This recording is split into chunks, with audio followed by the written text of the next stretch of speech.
Alright guys, welcome back. Hey, it's another game of Wargame Escalation here. Or, excuse me, Wargame European Escalation. And this was just a really good game that I recently had. Again, I'm playing Warsaw Pact forces here against NATO. And again, if you guys stick around for this entire video, I know it's going to be rather long. It's about a 30-minute game. But I promise you, this game has a lot of good twists and turns. So yeah, we start off as a Warsaw Pact, and this was a 2v2 4,000 point game. So each player had 2,000 points to distribute among their starting armies, and it was a first to 400. So let's go ahead and go to my view here. As you can see, I'm starting off my units here: command vehicle, UAZ, armor personnel carriers. I got some decent infantry inside those. And with this battle, I wanted to start taking some vetted units. I haven't really messed around with the veteran status in my previous games up until this point.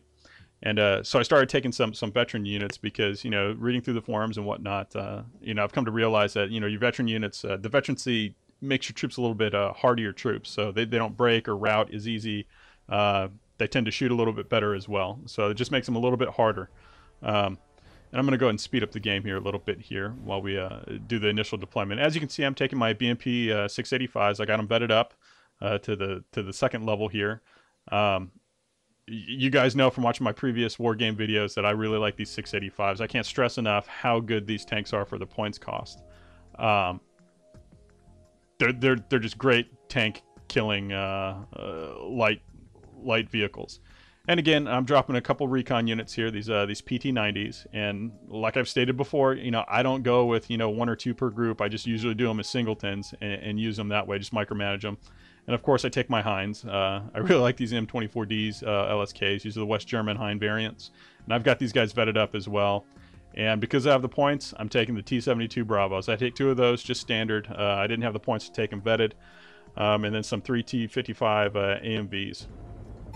And we'll go ahead and slow it down here to normal speed. So in this game, what I wanted to do, and again, this was just and I'm going to go and pause it. This was just a random game. So this is just a regular game inside a lobby. I hopped in. I don't know any of these guys. So my partner here, Toto, I texted him that I was going to go after center, and I wanted him to go after Boris because I wanted us to get that additional zone of replenishment. And I'm going to pause it here just because I'm going to show you what the NATO forces do.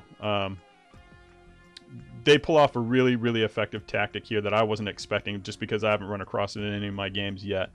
But before we do that, let's go ahead and take a look at what my partner brought onto the battlefield. He's got some Hinds. He's got a lot of arty back here, which I was kind of worried about. He's got a few Zeus 57 anti-aircraft guns, positioned around here. And he's got some cheap tanks. He's got a lot of T-62s, and for some reason he took a lot of command vehicles. And he didn't really capture any points, but you guys are going to see that play out as it happens. So again, I told him I'm heading out to center. I used my two groups of Hinds here. I'm going to kind of scout the area ahead. As you can see, my UAZ is, I gave them all the fast moves, so they're traveling on the roads to get there a little bit quicker. We're going after center, and I'm going to use my choppers to scout. Now let's go north here. The NATO player brings in 4 Apaches, and this is a really good move on their part. They skirt these Apaches all the way down the side of the map, and they get them up in our ass. I'm not going to lie. He gets them all the way back here, up into our rear deployment zone, and he kind of creates problems very early in the game. And as you can see, I've got my Hinds here, and I go ahead and give my Hinds kind of the change altitude function here. I want to get them below this hilltop and kind of do pop-up attacks. That was my initial thought. And they never spot these Apaches either. Here, if we go to my view, this is what I'm seeing. I've got my other Hinds up here on the left-hand side, up in the woods above center. I'm getting settled in at center. My command vehicle's there. Again, my partner, he's got command vehicles all over the place, going back and forth. I don't know what he's doing. And if we go back to the neutral view, you can see these Apaches keep coming. They never get spotted until it's too late. And again, my partner doesn't realize it either. He doesn't bring his anti-aircraft guns back here, and he ends up paying the price. Most of these, not expensive, but most of these artillery units that he brought to the battle end up getting destroyed by these 4 Apaches. And anybody's who come across the Apaches, the NATO Apaches are really, really good choppers. They do a lot of damage. And they start right off the bat starting to kill units here. And it's just a bad day early on. So once that happened, I kind of realized the mess that I was going to be in for this map. Oh, and here's another tactic they did. I'm going to pause the game again. They brought all these Chasseurs FAMAS and Pumas. They brought 8 units of these guys via the Pumas. And they drop them off right here in these woods, unmolested.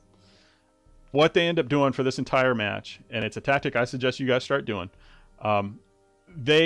even though we end up taking Boris, because obviously we want this additional zone of control here for reinforcements to get them into the battle quicker, anything that comes out of here, these guys end up decimating just because they have great AT. And he parks them right there and puts them in the woods, and they create problems the entire game. So that was the second thing that the NATO players did that I thought was really well done. And if we come back here, we can see the Apaches are just creating lots of problems for my partner back here in our initial deployment zone. Those Apaches just do work for the first 5 minutes of the game. And I'm getting D'd up here between Center and Dimitri. I get all my units here, and I can't stress this enough, guys. If you've got infantry in your vehicles, once you get to where you want to be, get them out of the vehicles. I can't tell you how many videos I've watched where people just leave their troops loaded up in their APCs or in their transports. They become coffins for your infantry.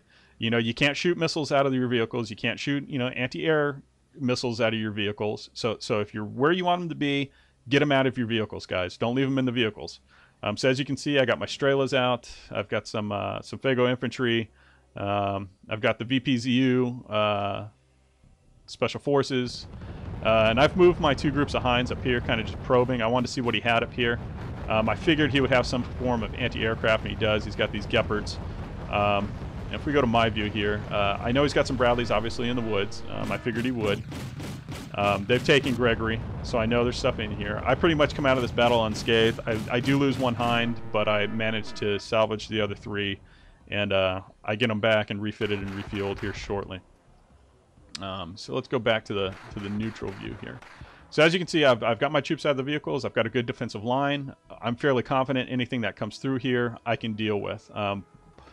I was a little bit concerned about the Apaches. I knew that he had Apaches, by this time I knew that he had brought Apaches back here behind us. So yeah, I was a little bit concerned that they were going to be helicopter heavy. As you can see, they're dropping their troops, they're getting them out of the transports. Chasseurs FAMAS, let's pause the game and take a look at their stats. That law, that 84mm heat round, accuracy 8, AP power 11, that is outstanding. And once he gets them in these woods, like I said, even though we control Boris, we really only have 1 zone to bring troops in, and that's at Anna, because he essentially cut this this supply line off. And let's see what they've taken. Again, they've taken Gregory, they've taken Fedor, and obviously they have their initial spawn point. So there he goes, moving the troops back into the woods. And then the Pumas end up sticking around. You just kind of use those as a general support. As you can see, we've taken Boris, my partner. He's got some tanks and a little bit of anti-aircraft, but not much else. I'm not a fan of the T-62s. They're kind of junk tanks, and they explode rather easily, especially up against anything like Oh, here we go. I brought in some Zeus, but look, this is when we first found out that he had troops over here. Because I brought in these anti-aircraft guns, and granted, I kill a lot of their helicopters, but it's no match for these Chasseurs FAMAS. They just chew us up the rest of the game, anything coming out of here. They've got a Black Hawk, and I believe this has some Delta troops in it, and they park them in these woods here at Elena and kind of deal with my partner's T-62s. So again, as you can see, most of those Pumas get shot down, but it wasn't worth the points cost. And if you're looking at the points total here, again, this was a 4,000 point game, so first team to 4,000. We've got 800 points, or I'm sorry, yeah. We've got 800 points, and they've got 366. And that's getting ready to change. Over here on the right flank, they're bringing down some MBT-70s, which are really good NATO tanks. I like using those. They're just really gnarly tanks. Can deal with most anything other than, you know, or up to, you know, the T-72s. Once you get to about the T-72 on an MBT-70, that's where the battle becomes kind of even here. And I'm moving my Zeus's out. I want to try to move these over to my main force over here, just because I was concerned that they may have, you know, more Apaches or more Heliborn troops. Even though I have these Strelas, I was still concerned. And I'm kind of probing them with my PT-90s, my recon vehicle here. So I move him up to these woods above Dimitri, and I'm going to try to see what he has in Gregory, or try to bait him out into a fight that I know I can win. Looks like my partner brought in 4 more T-62s and a Ural. But, you know, it's just against those Chaucers. And there he goes. Here's T-62s hit the battlefield, and they get chewed up. Look at that. One's already been killed. Gearbox hit on the rest, or on the group. And then the MBT-70s are just going to, you know, pick up the pieces. So, yeah, that's how it goes. We're starting to get shelled. He's got some mortars, and I can't remember what else they have. Let's go take a look here. I believe they've got an artillery gun up here in their main base. Yeah, the 2 AMX, the off ones, 155 millimeter mortar. I know that he can see us. He's got to be able to see us, just because, you know, he's got the Delta Force there, good spotting range. They also brought in kind of a mini mortar rush. So I've got 6 mortar VTSIs, which again, T-62 is no match for those. He tries to get his hind in play, but you know, it's just it's a losing battle here. They just have too much stuff here on the right flank for my partner to deal with. I moved over my 3 helicopters after they got fixed and refueled to try to give support. They do a little bit of damage, but not much. I end up having to pull them out. As you can see, I pushed up both my recon units. This one, he's been engaged. He spots them. If we go to my view, he spots, you know, a flak panzer, and as you saw earlier, that MBT-70 that was up there in the woods. They kind of get in a protracted anti-tank guided missile duel, and this goes on for a few minutes. I think they both come close to expending their rounds. It looks like we killed one of the Gepards here with this other PT-90. And you can see my PT-90 is getting ready to eat it here by an ITO from that Bradley. Wabam, that was it. So I know that he's got some armor in here. I know he's got obviously some MBT-70s. I know he's got that Brad and some flak panzers up here. And I remember that he had, you know, Bradley up there when I initially probed him with my helicopters. So I'm kind of trying to make a decision. They bring a Cobra, a 1F Cobra down here. I'm going to engage him with my Hinds. Again, my partner pushes tanks up out into the open, which is bad news, especially when going against Martyr VTSIs, Delta Force, and MBT-70s. As you can see, they're also pushing some Bradleys with some anti-tank troops. And he's got a support Jupiter down here on the right-hand side. So they played, up until this point, they played a really good game. And as you can see, they've taken the lead in points, where it's now 1,042 to 950. And I end up losing one of my Hinds, so I'm down to, you know, this one group of Hinds, and I pull them back to base to get fueled up and refitted. All those T-62s pretty much got chewed up. I actually managed to get one of those lone Zeus 57s over here to my area. So I'm feeling fairly confident, you know, if he decides to bring any aircraft over my way, then I can deal with them. What I don't have is supply, though, which is end up going to be a big problem. And again, my partner, you know, he's just sitting back here. He's trying to play the protracted artillery duel, and not much else. I was kind of cursing my partner at this point, just because I didn't know what he was doing. I didn't know what he was doing with this other UAZ. He could have moved that up to Dimitri. But he wasn't responding to any of the in-game texts. So let that be a lesson, guys. You know, if you're playing with randoms, yeah, just still try to communicate. You may not have TeamSpeak or Ventrilo to talk, but you use the in-game chat. You know, nothing's more frustrating than play with somebody who doesn't communicate. And you can see here, they're building up a sizable you know, mechanized infantry force here. They got a lot of Chaucers from Moss, a lot of Bradleys, and they're just going to sit there on that replenishment route. And it looks like they're moving into Boris as well, bringing in the MBT-70s, those Martyrs, and the Delta team. And they're going to dislodge my partner here at Boris, and we're going to end up losing Boris pretty easily. I'm moving up my some of these, the Scots. They're not great, but I'm just kind of trying to probe, see what he's got, see what they can see. I like taking Dimitri, especially these woods. It's on a hill, so they've got great lines of sight over towards, you know, Elena and things like that, and yeah, obviously the main highway here. I decide I'm going to push up and engage his units here at Gregory. As you can see, I'm moving the VPZU, Special Forces, moving those guys up, moving all my forces up. So my BMP 685s, I've got my Fagos, my other BMP 685s. Now, one mistake I did make, I didn't put my infantry back in their transports. They would have moved a lot faster had I put them obviously in their transports and moved them out, but they decided to leg it, I guess. I'm going to move these 685s up to these woods where I lost that one PT-90 right there against that Ito. Because I'm fairly confident that the 685 can take the Bradley and the MBT-70 on in a head-to-head fight. It just has a better gun, and they're supported by my 3 T-55 AMV-1s. So they're moving into Boris here. They've pretty much swept my partner. There's not much he can do. I recognize that. I send my choppers up here. I'm going to try to get, you know, stun, or at least stall the advance here, you know, stall the inevitable.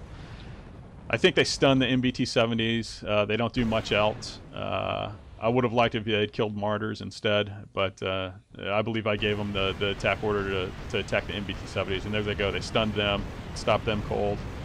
But that's about it.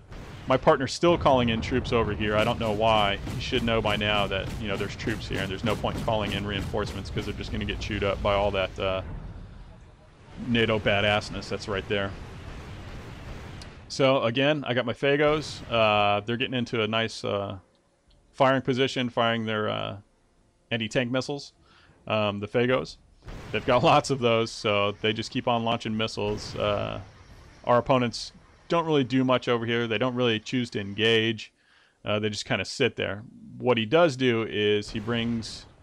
It doesn't happen yet. Oh, yeah. They're bringing in some UH-1C Heavy Hogs to kind of give backup down here at Boris. And they ended up shooting down. He brought in a Roland. I didn't notice that Roland was there, but that Roland took out both of my choppers. And that left my buddy's command vehicle pretty much here on its own. And...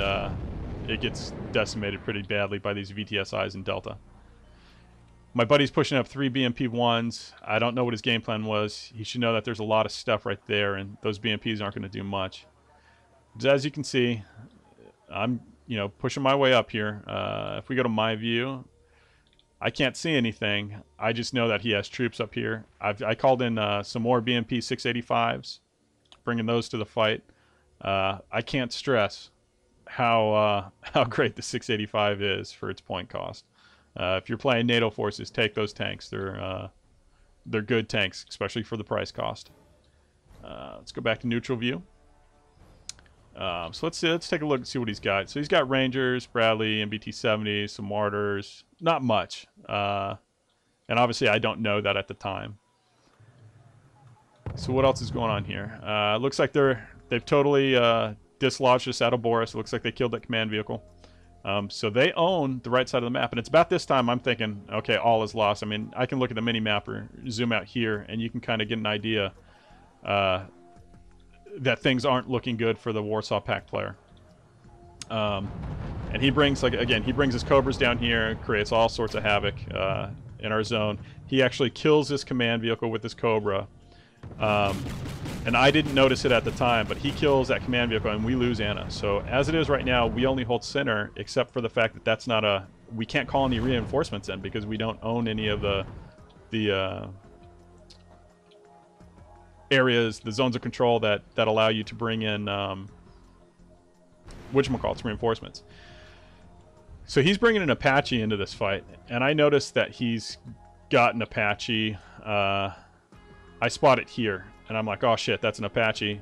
Hopefully he doesn't have another one, because those things just eat tanks for breakfast. As you can see, he just took out a 685. I push up my Strela 3s, and I'm going to kind of bait him into it. I like using these bait tactics. I'm going to start moving my 685s here, these two 685s and these four 685s and my T55s. I pull them back while pushing up my Strela 3s in hopes that his chopper follows. And if his chopper does follow, those Strelas are going to just utterly destroy it. Now, keep in mind, I didn't realize that we lost Anna. So right now, as it is right now, I'm unaware that I can't call in reinforcements. Not that I'm concentrated on doing it right now. It's just I didn't know. And so it takes some time for me to realize that. And it's just bad news for us. You know, luckily we got center, and that's 3 resource points every turn, so at least we, you know, it's better than none or 1. And here you can see we're firing all these anti-tank rounds, all these anti-tank guided missiles. He probed us with his AMX-10RC, so he knows we've got stuff here, obviously. He's starting to push with this Apache. He pushed with his MBT-70s, which was bad news. We make short work of them. He tries to shell us with some indirect artillery. Not much of a problem. And here come the Strelas to take out that Apache. He's probably thinking that, and we're getting shelled from the right as well. Strelas are getting ready to fire. They fire their missiles, there they go. Apache burnt toast. So we're getting shelled from the right and from above, so I just say, I throw caution to the wind, and I say, you know what, screw it, we're just going to push. Because I'm figuring the battle's lost already. So I just decide, you know what, I'm just going to push everything in here, and I'm just going to give it one last hurrah, you know, a nice crazy Ivan maneuver here, and I'm just going to attack head on. I know I've got good troops, you know, they're vetted up. I've got these 272 Bravos, which are really, really good tanks, and I end up pushing them out of Gregory. He goes toe-to-toe with me with his Rangers versus the VPSU, or VPZU. I make short work of his Rangers in no time. And pretty much every other vehicle here gets wiped off the map. Again, I still don't know that we lost Anna. You know, my partner's not communicating, so I don't know. And the only one we have, this last command vehicle that we have for the entire team here, is this lone UAZ 469 Bravo here at center, hidden in the woods. So I continue my push here. I've dislodged them out of Gregory, which is good.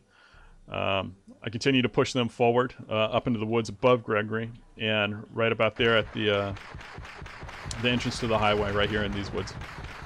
The whole time thinking, man, I'm going to run out of gas, I'm going to run out of ammo, you know, it's just going to be bad news. Now I've realized that we don't own Anna, and I decide, you know, we really need a resource point where we can call in reinforcements. So I give this UAZ, you know, a fast move order to get all the way back to Anna. And it's about this time I realize that there's a Kiowa here with a minigun that's going to chase me and kind of harass me the entire way. So this poor UAZ has got to make it all the way from center, all the way to Anna without dying. I know if we lose this UAZ, the battle's over. It's the last command vehicle, and it's just... the battle's over. Without a deployment zone, you know, you're pretty much screwed. And if we look at the score now, you know, they've got us beat almost by 1,000 points. You know, it's 2,700 to 1,800. So for whatever reason, that Kiowa didn't really chase me like I thought it would. So we've got this this UAZ, you know, hauling ass in this Jeep all the way back to home base. And he ends up making it. Which was a surprise on my part. Again, I'm still pushing past Gregory, getting beat up in these woods, in hopes to engage my opponent. They don't really push out of Boris, which I was surprised. I thought that they would continue pushing into our initial deployment zone, but they don't, and in my opinion, it probably cost them the battle not doing that. But let's check out here. He starts bringing his in their heavy hogs from the right, and they're going to try to get kind of this pincher movement, I'm guessing. Because I'm guessing he's going after my command vehicle. I know he had to have seen it with that Kiowa. So I get the UAZ in the zone. I park him in these woods because I know between the BTRs, the Fagos, the Motor Strelki, and the BMPs, that should be sufficient to shoot down that Kiowa. while leaving my command vehicle unmolested. So we've taken the zone. I start calling in reinforcements right away. I start calling in some Zeus's anti-aircraft guns to deal with his helicopters, because again, you know, they seem to be very reliant on, you know, heliborne troops and choppers in general. So I call in quite a few units. I notice these heavy hogs are coming, and I move my command vehicle again, and they're getting shot at. I move them all the way down here and park them in the woods down here towards his anti-aircraft guns, or not anti-aircraft guns, towards his Akatishas, his artillery. And those UH-1C heavy hogs got shot down. His Kiowa got shot down. So I was quite relieved for that. So yeah, that worked out. That worked out rather well for us. And let's see here.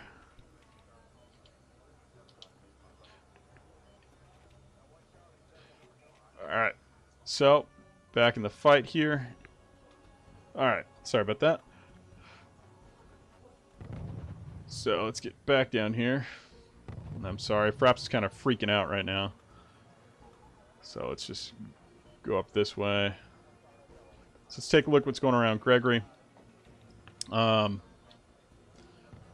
yeah, you know, they continue to shell us with some indirect artillery fire. My partner fires back, and that's pretty much what happens for the remainder of the battle down here towards Anna. But what is really cool is, you know, I've pushed him out of Gregory. I've D'd up here. I'm concerned, you know, about several things. I'm concerned I don't have any supply. I don't have any fuel. I'm not sure if I have enough ammunition. And I'm trying to weigh my options of what I should do. Now, if they had moved their armies from Fedor and or Boris laterally over towards Demetrius Center to deal with me, they could have won this battle. But they don't. So what I decide to do is I'm kind of regrouping here, trying to collect, you know, my forces.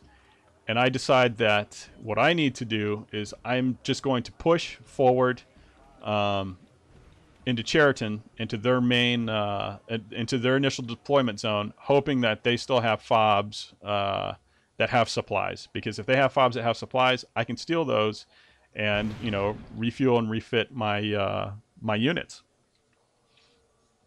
So that's what I'm doing here. I'll speed it up just a little bit because they sit here for a little while until I get ready to go. I start getting shelled indirectly, indirect artillery fire, and I decide to move them out. So I'm throwing caution to the wind, and, you know, basically we're going to attack, and, you know, come hell or high water, you know, we're going out in style. So my T-72 Bravos, they have anti-tank guided rockets here. He missed on that one. I think he misses on this one, and it's not until they start using their whatchamacallits, their main guns, that they start coming into their own. BMP 685s, making short work of those Rolands. And again, I still have some Strela 3s, so I'm not too concerned about any air threats at this moment. As you can see, my T-55s are getting low on fuel. And he comes over the hill here with his martyrs just to meet an untimely death. They didn't stand a chance, not against, you know, 7 685s and 2 72 Bravos. So again, we're pushing, and I kind of realized that they don't really have anything on this side of the map. Nothing to contest with my forces. And if we look at the score here, we've caught up. You know, it's a very close game. 2,800 points. You know, 2872 to 2646. Very close. And once this battle for their initial deployment zone comes into play, you're going to see another key mistake that the NATO forces made. And I'll point that out to you as it happens, guys. And it's one that I implore you to look out for. You know, don't do this when you're playing. Why they never pushed with the forces at Boris, I don't know. They could have easily taken Anna, and they still have a sizable force here at Fedor. But I'm pushing into his main deployment zone now. And as you can see, they did manage to call in some UH-1C heavy hogs. I didn't notice he had these Leopard 2A4s here on the left. They get a couple kills on some of these light APCs, but they get dealt with pretty easily here. And as you can see, everybody's low on either ammo or fuel. But I know, if we go to my view, I know he's got some fobs. I can see these fobs in that Kolos, and I'm thinking, oh man, supplies, supplies, supplies. If I can get to these supplies, I will be all right. And that's what I do. So I took that fob from them. So they're getting, you know, fuel and ammunition. Very important things, and they're getting fixed. It was nice that I pulled up these 64 Scots and these BTR 60s, because these UH-1C heavy hogs end up expending all of their ammunition for the most part. Let me rephrase it. They end up expending all of their ammunition that could have been used to you know, destroy my 685s or even my tanks on these light armored vehicles. And by the time that they're done dealing with my light armored vehicles, they have nothing left that can hurt my tanks. So as you can see in my T-72 Bravos, or you know, dealing with his Leopard 2A4s, I push up a bunch of 685s up there. Let's go to the neutral view. So if you look here, you know, those far rockets, he's out of ammo of those. He's got, you know, grenade launchers, but at the most they get stunned. I think he actually routs my T-72s, but they regroup pretty single-handedly, just because he can't kill them. And these 685s make short work of those Leopard 2A4s.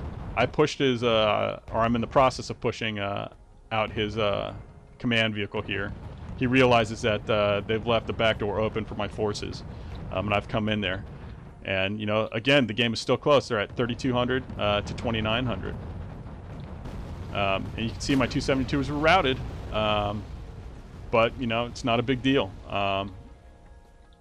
They regroup here shortly. Let's see here. Yep, those Leopard 2A4s, kill that Roland.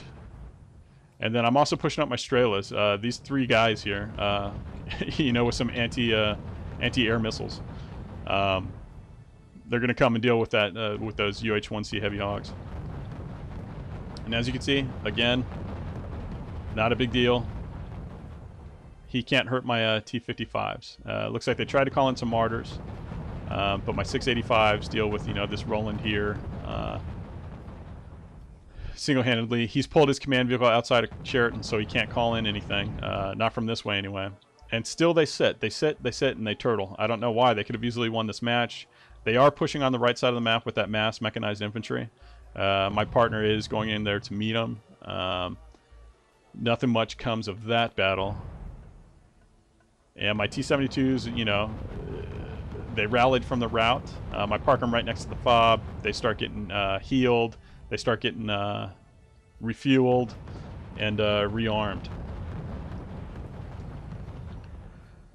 So my Strelas, let's get down on these guys here. Now this is something, let's take a look at his heavy hogs. His heavy hogs are out of ammo. And what he does with them is something that I don't recommend you guys. Guys, monitor your supply statuses on your units. If they're out of ammo, don't just leave them there to die, especially if they're expensive units, because that's basically giving the other team free points. If we look at the score, you know, it's 34-21. We've taken the lead only slightly to 3,200. And I end up shooting down both of these heavy hogs because they just leave them there. They give me those points. With my Strelas, if he would have moved these heavy hogs out of there, I wouldn't have had these points. I wouldn't have taken these points from him. And, you know, it may have, you know, tipped the game in their favor, possibly. It definitely helps out us, because now look at the score. The score is 33-99 to 34-21. And as you can see, those heavy hogs are just sitting there, not doing much of anything. And, you know, down at the bottom near Anna, you know, it's a pretty even fight down there. And here we go. The Strelas have fired.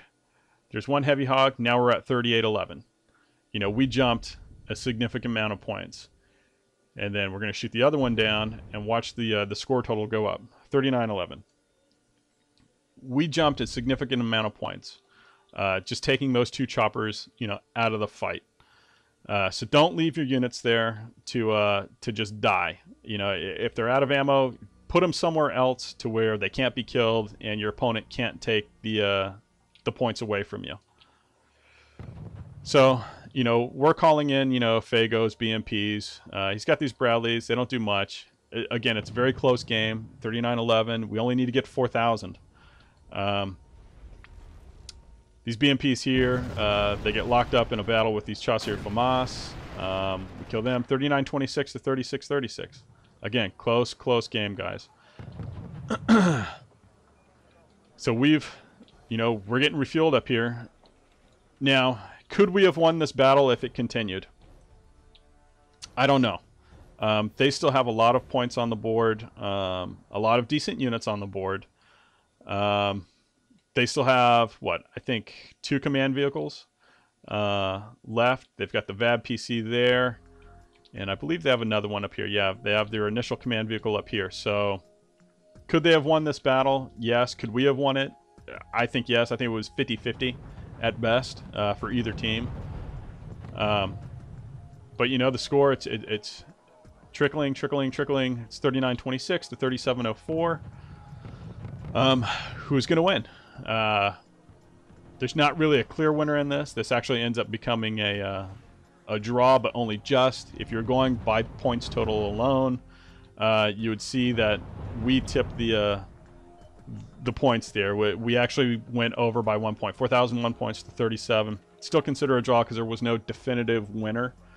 This was probably one of the best games that I've played. Kudos to all the players. Everybody played a really good game. The NATO player really had us on the back foot starting from the beginning of the match, especially with those 2 maneuvers, you know, moving those Apaches into our rear deployment area and then cutting off that initial supply at Boris with the Chasseur FAMAS Heliborn troops and the Pumas.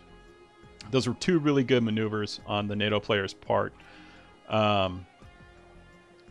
think me, you know, towards mid-game, pushing up all my forces on that left side and kind of getting up into their rear deployment area, kind of put them on the back foot for the later half of the game, and kind of made them a little bit wary of what to do and how to deal. I don't think they knew how to deal with that. So yeah, overall, really good game, lots of fun, and I'll see you guys next time. Hope you enjoyed it. Thanks.